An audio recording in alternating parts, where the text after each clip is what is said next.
মায়াপুরের অবস্থা দেখো বন্ধুরা, প্রচণ্ড ভিড় দেখো। এই ভিড়ে সব আমরা কোথায় ঘুমাচ্ছি দেখো।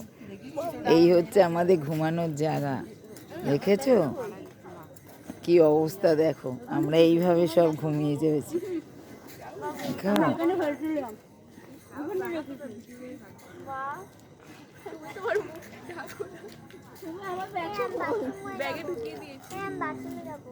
মায়াপুরে কি অবস্থা দেখো সবার, দেখেছো? মানুষ একটা হোটেল পাচ্ছে না, বিশাল ভিড়। এখানে কয়েক হাজার লোক এসছে। এই লোক নিয়ে সবাই এইভাবে ঘুমিয়ে আছে সব মন্দিরের ভেতরে। আমরা এইভাবে দেখো মশারি টাঙিয়ে, মশারি ছাড়া সব এইভাবে শুয়ে আছে।